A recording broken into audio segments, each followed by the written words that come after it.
Muy bien, ahora vamos a continuar eh, la parte de inmunopatología, tratando lo que es patología de trasplante de órganos, y al final veremos un tema importante que es el amiloidosis, ¿no? Tiene una relación con el sistema inmunológico.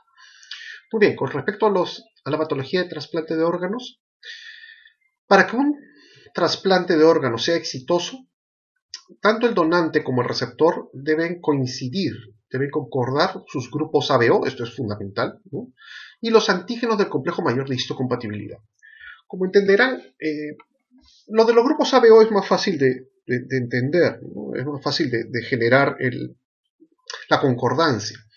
Para el estudio de antígenos del complejo mayor de histocompatibilidad, lo más probable es que no haya una concordancia al 100%, salvo que el donante y el receptor sean gemelos monocigóticos, ¿no? O sea, gemelos idénticos, que tengan el mismo tipo de genoma. Lo más probable es que hayan pequeñas diferencias en los antígenos con mayor histocompatibilidad, y eso justamente es lo que conlleva a que de cierta manera exista un rechazo del órgano por parte del receptor.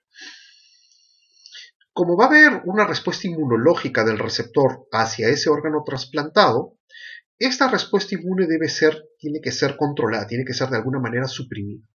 Uno la suprime con fármacos inmunosupresores, con radiación o con depresión de linfocitos T del receptor.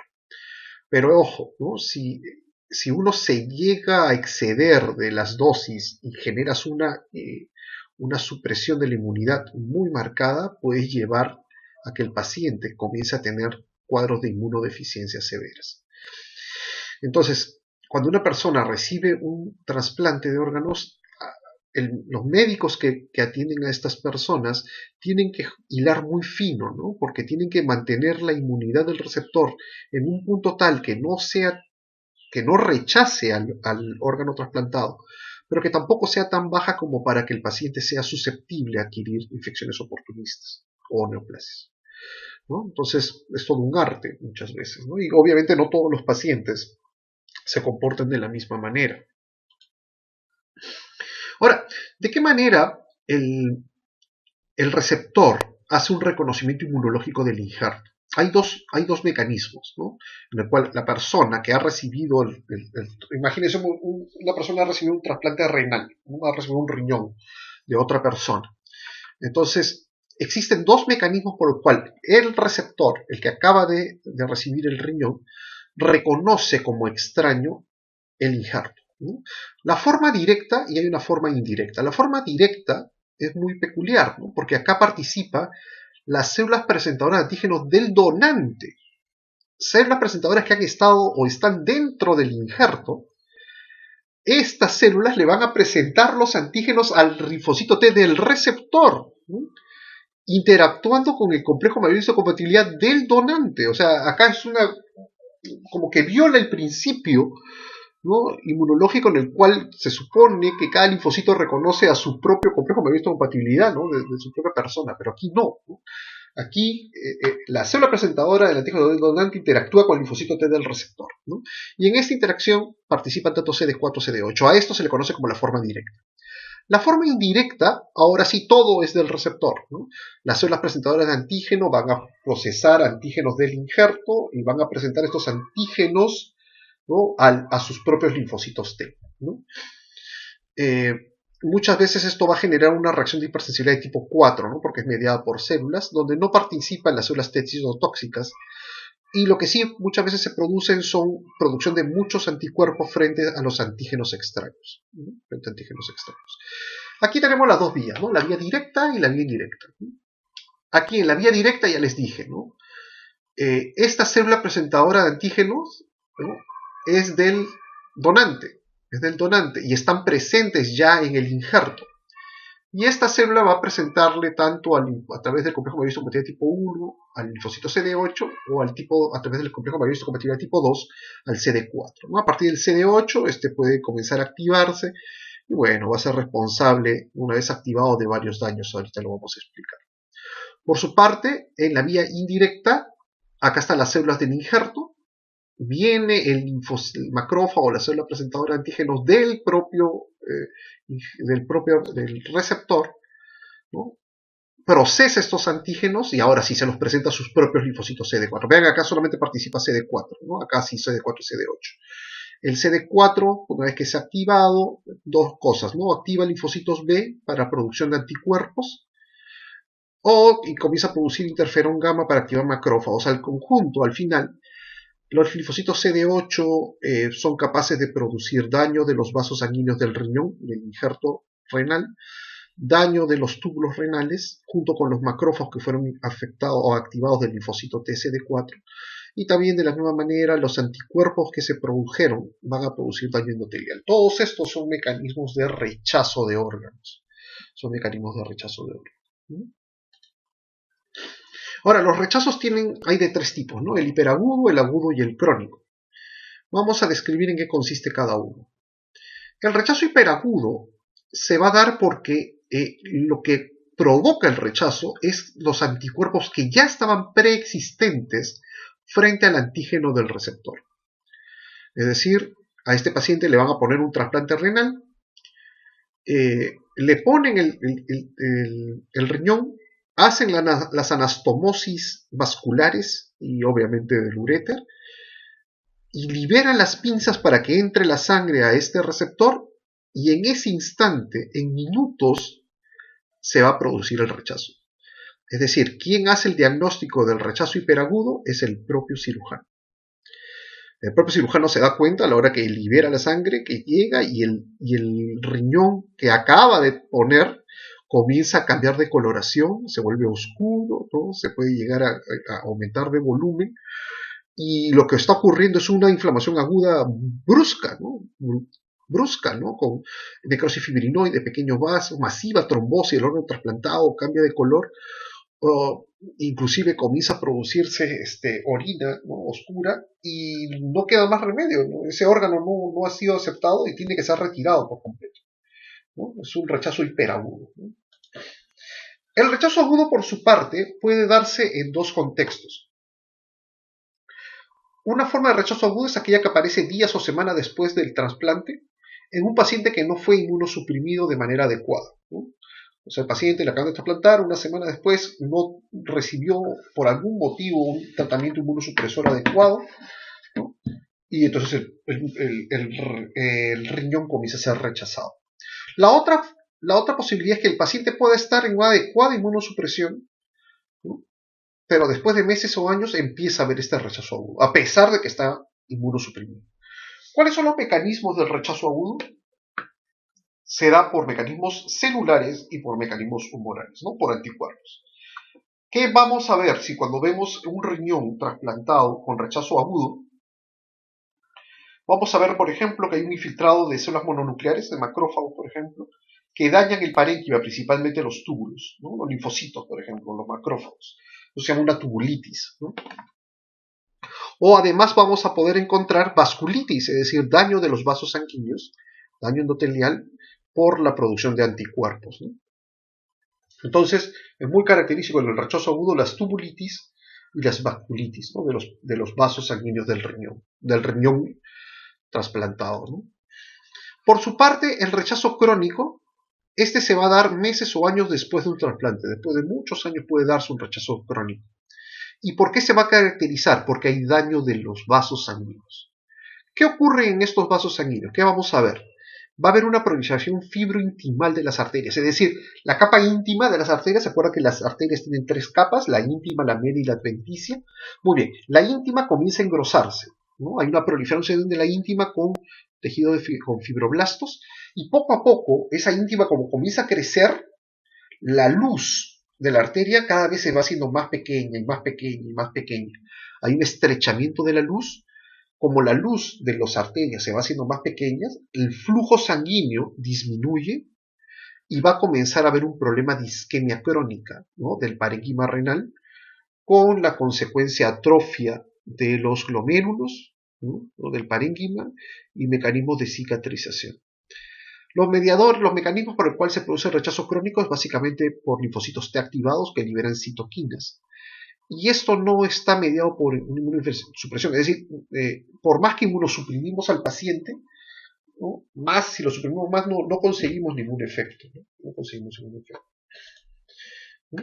Aquí tenemos las fotos de las tres formas de rechazo, ¿no? El primero, si se dan cuenta, es un glomérulo. Los glomérulos, vean, las luces capilares están todas tapadas, están trombosadas, tienen microtrombos, ¿no? Igual los vasos que están por fuera del glomérulo, hay trombosis y fibrina cerrando las luces vasculares. Esto es lo característico de un rechazo hiperagudo. En el rechazo agudo tenemos dos cambios. La primera fotografía, la letra B, son los túbulis, que aquí los podemos ver, los túbulis renales, y entre los túbulis un montón de linfocitos metidos ahí, ¿no? Metidos en el túbulo, dañando las células tubulares, ¿no? A esto se le conoce como tubulitis, ¿no? Hay un daño de las células tubulares por parte de los linfocitos. La otra es cuando tú evalúas las arterias, tú vas a encontrar que vas a encontrar muchas células inflamatorias en la pared de la arteria, ¿no? De los vasos sanguíneos, es decir, una vasculitis. La tubulitis y la vasculitis son hallazgos típicos de un rechazo agudo. Pueden estar una o las dos combinadas, ¿no? Y aquí finalmente tenemos el rechazo crónico. Tenemos un corte transversal de una arteria, creo que pueden distinguir claramente la capa media de la arteria acá, los músculos lisos, ¿no? Y la luz ha quedado solamente es esto, la luz de la arteria. Todo esto que ven acá es la proliferación fibrointimal. La íntima debió ser una capa muy delgadita aquí, pero ha proliferado tanto con fibroblastos metidos acá, ¿no? Y colágeno, ¿no? Que cada vez ha hecho que la luz se haga más pequeña.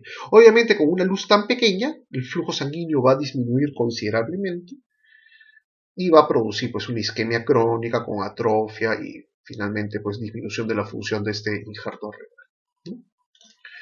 Muy bien. Otra variante del trasplante de órganos es la enfermedad de injerto contra huésped. Aquí es al revés. En el rechazo de órganos, el sistema inmunológico del receptor rechaza al órgano que le acaban de poner. En la enfermedad de injerto contra huésped, es el injerto que le acaban de poner el que comienza a rechazar los tejidos del receptor. Obviamente eso se van a ver cuando lo que se injerta es tejido inmunológico. Eso básicamente se ve en trasplantes de médula ósea. Se puede ver en otra forma de trasplante también, pero lo característico, donde mejor se puede llegar a ver, es el trasplante de médula ósea, ¿no?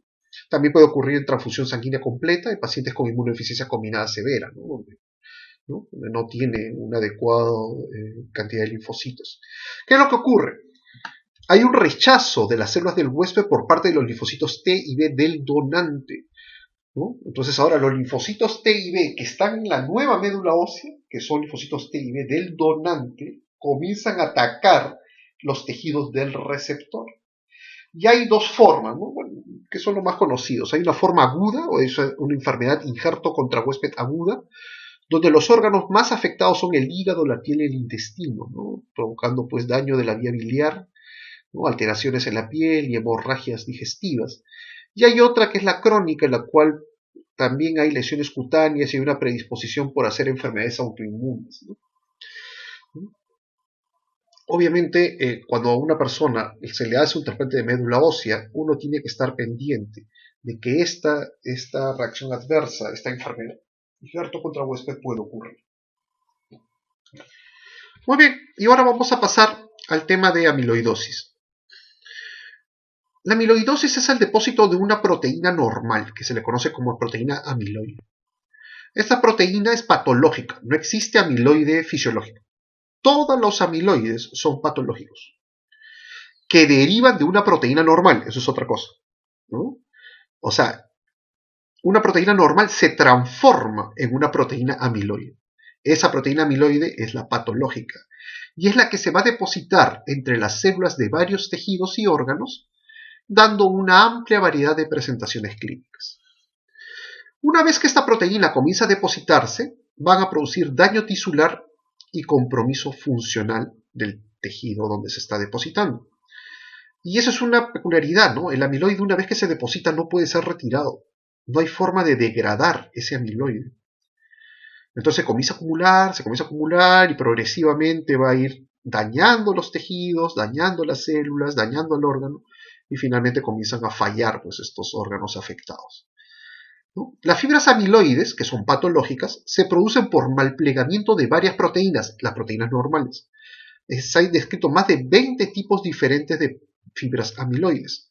Obviamente estas 20 tipos vienen de proteínas, de 20 proteínas normales, ¿no?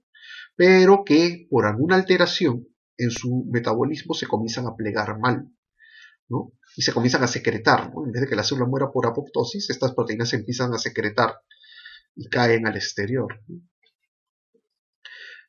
Una vez que las fibras amiloides, que tienen una formación beta plegada en su composición, comienzan a unírsele varias moléculas adicionales. Se le pueden unir proteoglicanos y eso le da una propiedad intolerable al almidón. Es decir, cuando uno tiene un órgano que está afectado con amiloide y le pone yodo, esto se tiñe de marrón, ¿no?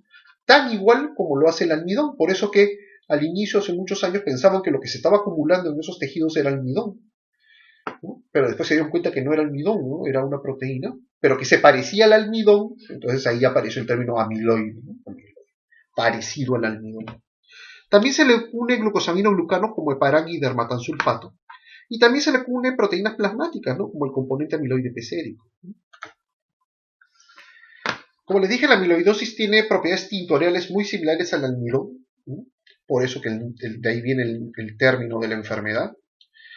El amiloide al microscopio de luz se ve como una sustancia extracelular, eso es muy característico. El amiloide típicamente es extracelular, ¿no?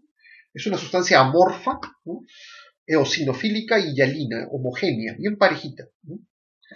Conforme esta proteína se deposita, va ocasionando atrofia de las células adyacentes, ¿no? Existen varias formas de demostrar el amiloide, ¿no? Si bien el yodo es una, pero al microscopio, una coloración de las más usadas es el rojo de Congo, ¿no?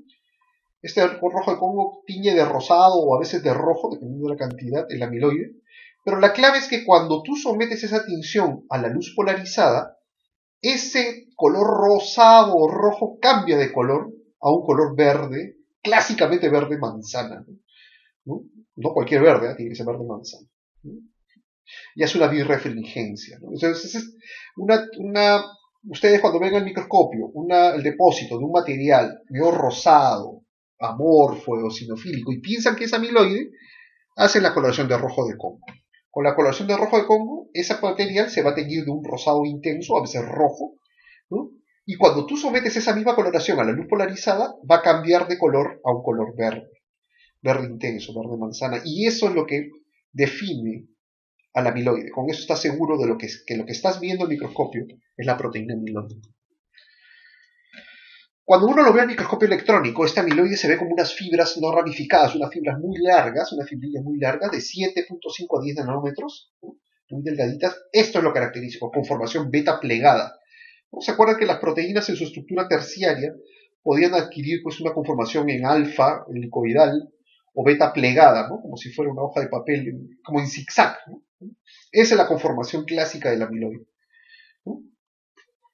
Cuando estudias tú estas proteínas de amiloide, el 95% son fibrillas y el 5% restante es el componente P. Ahora, ¿de qué depende la formación de las fibrillas? ¿Se depende de la mayor producción de proteínas? Claro, si tienes una proteína que se produce en demasiadas cantidades, tienes más chance de que se pliegue mal, ¿no? Mutaciones del gen que codifica esta proteína, o una proteólisis inadecuada de la proteína, ¿no? Existen dos tipos de proteína amiloide, ¿no? Que son las más frecuentes. La proteína amiloide AL, ¿no? La AL es por cadena ligera, que es aquella proteína producida por las células plasmáticas. Obviamente derivan de las cadenas ligeras de las inmunoglobulinas. O la amiloide AA, ¿no? Que es la proteína asociada a amiloide. ¿Se acuerdan que era una proteína que era producida por el hígado, ¿no? Entonces esas son las típicas proteínas amiloides, las más frecuentes. Existen otras proteínas amiloides, aquellas que derivan de la transtirretina, ¿no? Y la transtirretina amiloide, ATTR. La A beta 2M, que deriva de la beta 2 microglobulina, ¿no? Y también existe la proteína amiloide ACAL, que deriva de la proteína calcitonina. La calcitonina, ¿se acuerdan? Era una proteína, es una hormona producida por las células C, las células parafoliculares en la tiroides. Muy bien, entonces, ¿qué ocurre? Hay una neoplasia maligna de estas células C. Estas células C comienzan a sufrir una transformación maligna, se comienzan a proliferar, comienzan a hacer gran cantidad de células y obviamente comienzan a producir gran cantidad de calcitonina.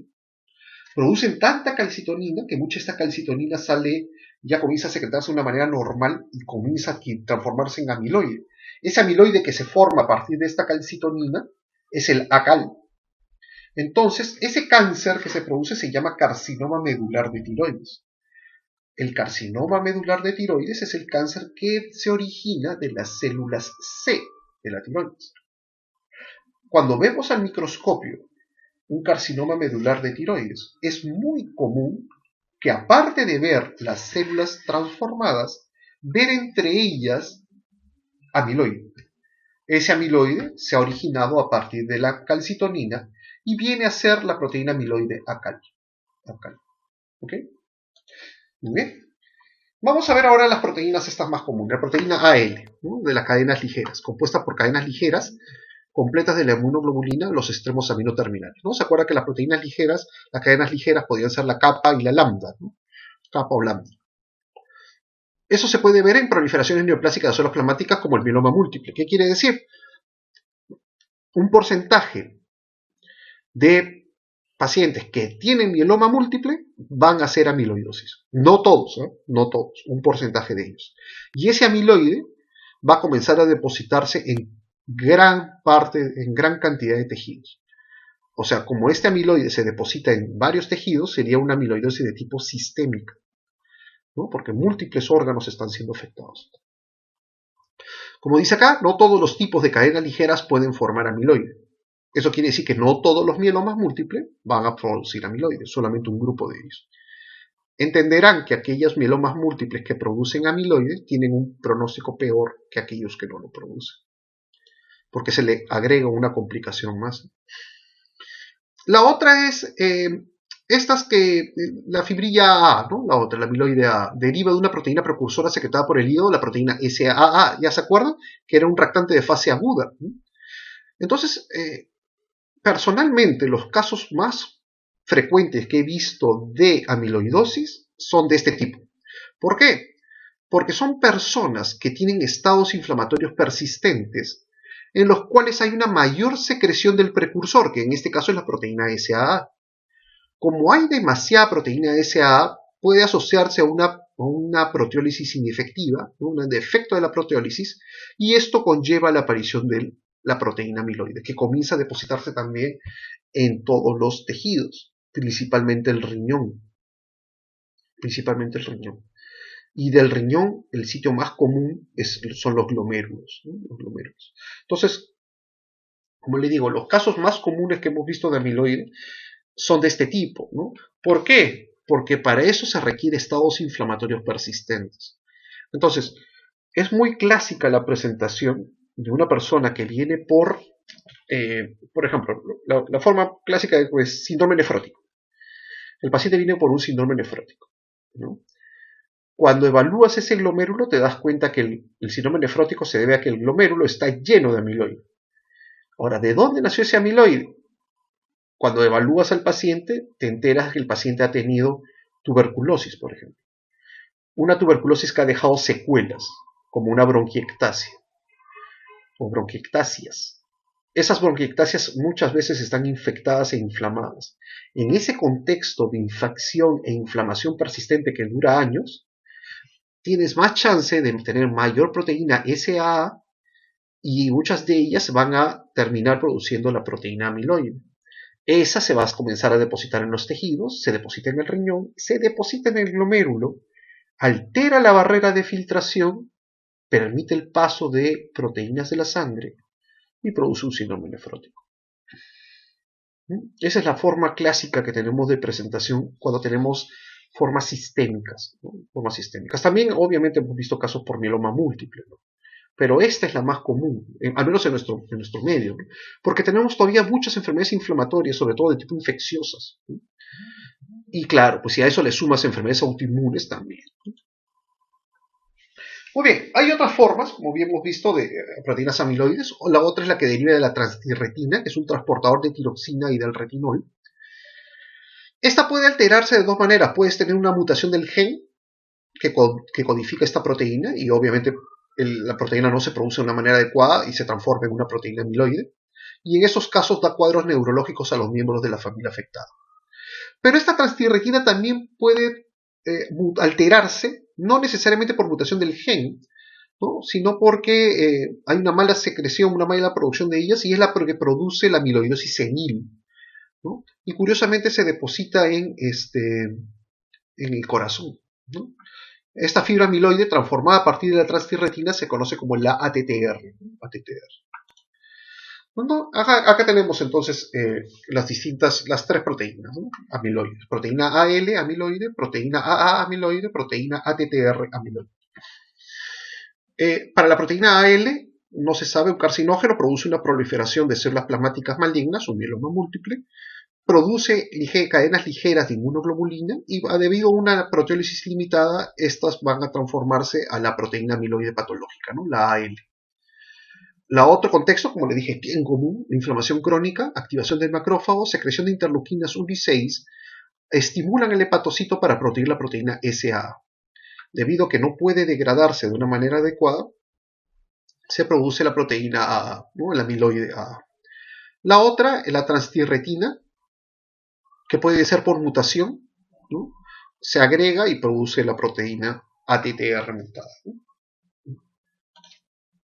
Otras formas de amiloide A-beta, que se encuentra en las lesiones cerebrales de la enfermedad de Alzheimer. Entonces ustedes saben que la enfermedad de Alzheimer es una enfermedad neurológica progresiva que produce una demencia con alteración de las funciones cognitivas. Cuando uno estudia estas lesiones cerebrales va a encontrar placas, ¿no? Dentro junto con las neuronas, y dentro de ellos vamos a encontrar un amiloide, ¿no? Que deriva de esta proteína, la proteína precursora del amiloide, la PPA. Esta proteína amiloide patológica forma parte central de las placas cerebrales, que es típico del Alzheimer, y se deposita alrededor de los vasos sanguíneos, ¿no? Otra proteína amiloide, A-beta-2M. ¿De dónde deriva? ¿Cuál es la proteína que le da origen? La beta-2 microglobulina, que ya sabemos que la beta-2 microglobulina es uno de los componentes que forma parte de este macromolécula del complejo mayor de tipo 1, ¿no? En donde vemos este amiloide en los pacientes hemodializados después de muchos años. 60%, 80% de los pacientes hemodializados tienen la presencia de esta proteína amiloide, ¿no? Estas proteínas se producen en grandes cantidades y no pueden dializarse, por lo tanto no pueden ser retiradas del organismo. Pero ¿dónde se depositan? Esta proteína amiloide se deposita en las membranas sinoviales, articulaciones y vainas tendinosas. Entonces, tiene una localización, digamos, que no le genera un mayor problema, ¿no? O el problema será pues mucho menor si fuera pues depositados en los glomérulos, ¿no? O en los vasos cerebrales, etc. Aquí tenemos una bonita clasificación de las amiloidosis humanas, ¿no? A la primera columna son todas las proteínas amiloides, es decir, todas las proteínas patológicas. Al medio tenemos el precursor, ¿no? Mire, por ejemplo, ATTR, ya lo habíamos visto, el precursor transtirretina. A-beta-2M, su precursor beta-2 microglobulina. ACAL, su precursor la calcitonina o la procalcitonina, ¿no? La proteína AANF, su precursor, el péptido natriurético atrial, ¿no? Y así, ¿no? Tenemos la APRO de la prolactina, su precursor, ¿no? Y hay una larga lista que cada vez se incrementa más. Las más importantes, las más comunes, AL, que es la cadena ligera de inmunoglobulina, que puede ser kappa o lambda, que se ve en mieloma, ¿no? La AA, la apoproteína sérica AA, ¿no? Que se ve en inflamación aguda o crónica persistente, ¿no? Y también en unas formas familiares, ¿no? Mediterráneas. Y la transtirretina que ya habíamos hablado, ¿no? Muy bien, a ver, vamos a ver cómo se ve el amiloide al microscopio. Si ustedes pueden reconocer, esta es una fotografía donde un riñón, ¿no? Pueden ver los túbulos acá, y al centro tenemos un glomérulo, o lo que queda del pobre, ¿no? Y acá podemos ver que los capilares ya no se les ve la luz, una luz muy pequeñita, y aparece ese material rosado pálido justamente alrededor de todas las paredes, ¿no? Todas las paredes del capilar, ¿no? Y no solamente eso, acá tenemos una arteriola, que debe ser la aferente, y si ustedes ven la pared de la arteriola también tiene ese mismo material rosado, pálido en el espesor de sus paredes, ¿no? Ese material también creo que se extiende un poco por fuera en el intersticio, ven acá. Todo eso es amiloide, todo eso es amiloide. ¿Cómo lo demostramos? Hay varias formas. La más fácil es la coloración con rojo de Congo. Le hacemos un rojo de Congo y vean cómo se ve rojo, ¿no? Todo se tiñe de rojo. Todo el amiloide se tiñe de rojo. ¿No? Acá hay otro glomérulo. Muy típico. Y cuando lo sometemos, acá hay otro. Este es un caso cerebral, ¿no? Este es un vaso cerebral en el HE. Vean cómo se ve, ¿no? El material aquí en la pared de los vasos. Y cuando lo sometemos al rojo de Congo con la luz polarizada, refringe y adquiere este color medio verde, ¿no? Muy brillante, muy característico. Aquí tenemos otro, una arteria comprometida por el amiloide, y cuando lo hacemos al rojo con la luz polarizada cambia a este color de color verde, ¿no? Color verde. El compromiso esplénico es muy peculiar, ¿no? Porque el vaso puede estar comprometido por amiloide y tiene dos formas, ¿no? A veces el amiloide se deposita solamente en la pulpa blanca. ¿Se acuerdan que la pulpa blanca estaba representada por los folículos linfoides? Y solamente se deposita ahí. ¿Por qué? Porque el amiloide se deposita alrededor de la arteria, la central, ¿no? La central del folículo. Alrededor de ella se deposita el amiloide, entonces da ese aspecto como punteado, que hace que le pusieron el nombre de sagú, porque hace recordar los granos de sagú. El sagú es una planta que produce unos granos blanquecinos, ¿no? Que existen en Asia, ¿no? La otra forma es en el cual el amiloide se deposita en toda la pulpa roja, o sea, sobre los sinusoides esplénicos, y el vaso crece bastante de tamaño y adquiere una característica, y es este de acá, el de arriba. Lo comparan como si fuera la grasa del cerdo, ¿no? Y la grasa del cerdo se le conoce como el lardo, entonces se le llama el vaso lardáceo, lardáceo. O sea, la amiloidosis en el vaso puede tener dos formas, ¿no? O el vaso en sagú, ¿no? Cuando el amiloide se deposita en forma punteada, comprometiendo la pulpa blanca, o el vaso lardáceo, donde el amiloide se deposita en la pulpa roja y hace mucho más grande el vaso, ¿no? Muy bien, entonces, otra forma de clasificar la amiloidosis es por los órganos comprometidos. Una amiloidosis puede ser sistémica o generalizada cuando compromete múltiples órganos, ¿no? Entre ellos, pues, puede comprometer riñón, puede comprometer corazón, puede comprometer cerebro, puede comprometer pulmón, intestino, etcétera, tubo digestivo, tejido adiposo, ¿no? ¿Cuáles son estas que producen amiloidosis sistémica? La amiloidosis primaria es aquella cuando está relacionada a mieloma múltiple o proliferación maligna de células B, y obviamente el amiloide es el AL. La otra sistémica es la amiloidosis secundaria cuando son condiciones inflamatorias crónicas, que es la proteína amiloide AA. ¿No? Y hay una forma de amiloidosis que es rara, que es la amiloidosis familiar hereditaria, ¿no? Amiloidosis familiar hereditaria. Cuando tenemos una amiloidosis sistémica, hay que demostrar la presencia del amiloide, ¿no? Y hay varios sitios donde uno puede tomar una biopsia para estudiarlo, ¿no? El sitio más usado, porque tiene un gran éxito para demostrarlo, es la grasa periumbilical. Entonces el cirujano lo que hace es tomar una pequeña muestra de la grasa que está alrededor del ombligo y esa se estudia al microscopio. Ahí buscamos los vasos sanguíneos y vamos a demostrar, si es que hay amiloide, la presencia de ese material depositado alrededor de los vasos sanguíneos, ¿no? Y ahí se aplica el rojo de Congo con la luz polarizada. Otros tejidos que pueden ser biopsiados son la mucosa labial, ¿no? La sencilla, la mucosa labial. Y bueno, también se puede usar mucosa rectal, ¿no? Como una biopsia de recto, pero puede ser el gastroenterólogo, ¿no? Y en todas ellas puedes tú demostrar que hay amiloide. Si tú demuestras que hay amiloide en la grasa periumbilical, uno asume que es una amiloidosis sistémica, está en todos los órganos, ¿no? Existen otras formas de amiloidosis que son localizadas, es decir, solamente un órgano se afecta. Por ejemplo, la cardíaca senil, que ya les dije que está asociada a la transtirretina a través del amiloide ATTR. Este es el amiloide. La cerebral senil, que es justamente la que se ve en la enfermedad de Alzheimer a través de la proteína A beta. amiloide A beta. Y se acuerda que les dije, el carcinoma medular de tiroides también tiene amiloide, pero localizada, solamente está ahí, en el cáncer, ¿no? Que la proteína amiloide es la ACAL, que se origina a partir de la calcitonina. Muy bien, muchachos, con eso hemos terminado el tema de hoy.